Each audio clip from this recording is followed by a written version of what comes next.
Okay, so giya kita rin sa sila ditang second greenhouse ni Sir Lennon. Kung makita nyo, ang anda nga produkto giya is melon. Nakita ko kina Sir, obserbahan ko daw, iba-iba ang kulay itang inyong melon. Ano, magkaiba sa nat variety? Iba-iba nga variety, sir. May 4 kita ka variety, kaya gina-testing. Jay ko net. Pili kita kung ano ang suitable sa atin nga. So ibig sabihin ang mga variety niya under ano mo pa lang observation o trial and error, you know.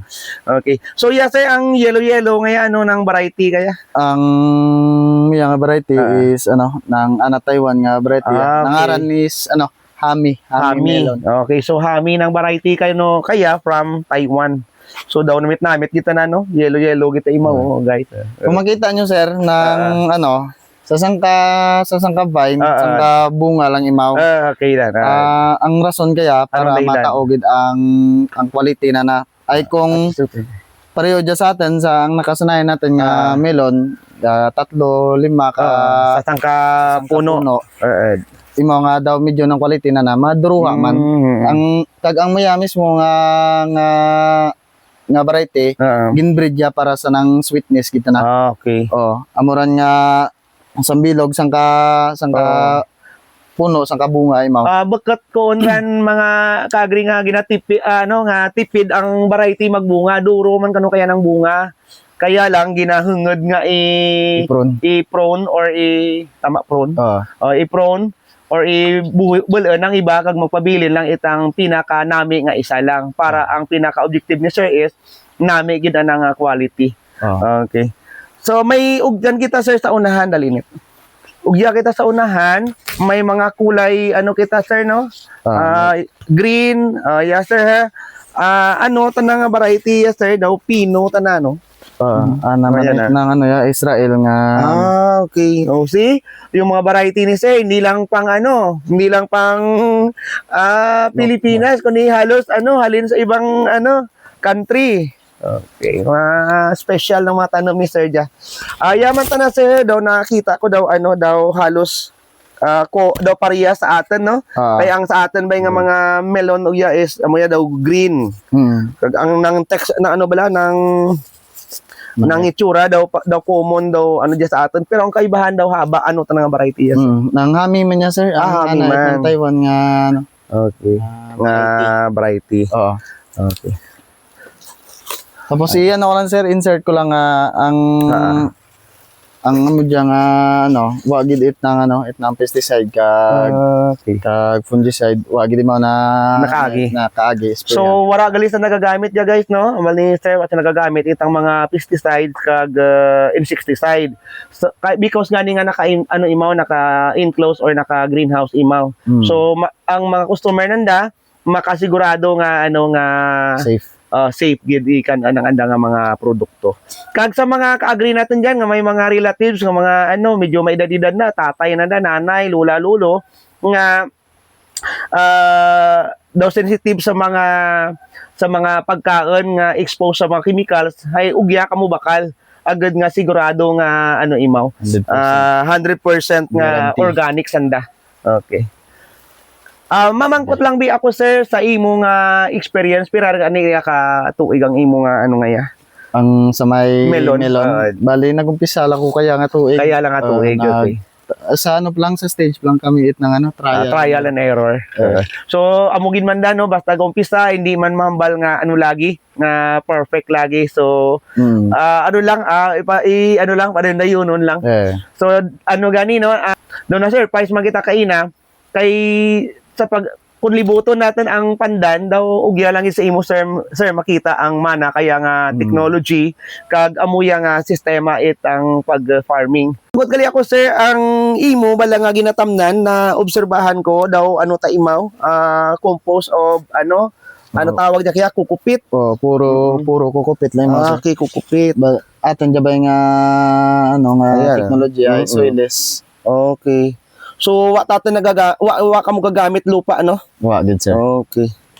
Amo lang dyan nga medya nga So, kung mag-abuno ka mo, daw parehas man to kay nasa lettuce, ug to lang man ginatimpla sa tubig. Tapos naka-drip system mo. automatic ng bunyag kag patay man mo. Okay. So nami ang technology ni sir kay less sa labor.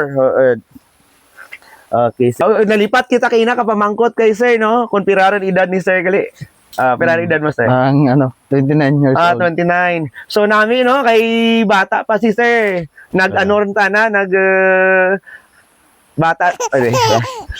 Bata pa si sir, nag-rin mo tana, nag-engage sa farming. Ang mangkot lang ko sir, andet nga farming ang imo nga napili nga maging negosyo, kaya ay ang mga common sa mga kabataan natin is, di ba, medyo mga pang social na Oo. Nakita ko sir ang ng kumbaga may potential. May potential mo kag challenging wala. Siyempre, daw nami man na ma-challenge. Ikaw, daw amuran. Pero lisod si Ray, dahil gani, bulag ka sa adlaw. Init. Okay. Ang last lamang siguro is, ang based sa imong experience man, sa silid itatlo ka tuig, ang imong ma-advise sa mga young farmer o sa atin nga mga kabataan? Especially yung mga mga graduate sa high school, graduate sa college, nga wa man tang ubra. So ano ang imo ma-advise sa anda? Mambal ko nga may business, may farming, miskan nga klase farming. Tun-an lang, source out lang it ng knowledge. Dahil ay sa kaya ang social media powerful dun dyan ang halos na mga informasyon. Research lang kag kinanglan gid ng tiyaga gid ka ng pasensya gid sa pag-farming. Kaya gani duro-duro ang aton nga mga bakante nga lupa nga kung matawon nimo sa palibot ng iba nagaadto sa Manila, mabayaan ng mga lupa nanda kagang mga farmer nagakamal nagabalos. Ang mura lang ang napatihan lang by dati it mga bataan niya ang magtanim ay di biro totoo yan. Kasi nga siyempre sa kato nga time by hindi pa na-discover ang mga mana kaya nga mga teknolohiya. So sa kayatan na ang mga makabagong teknology ngaya balbahal gid nga bulig para nga mapagaan ang trabaho sa pagfa-farming. Okay, ang sa imo siya nga experience sa pagpa-farming, may kwarta sa farming?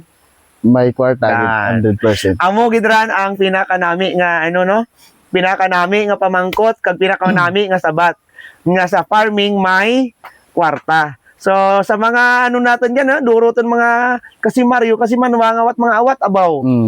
Kag duro ang aton kalupaan ug sa pandan nga bakante. So hindi kita mag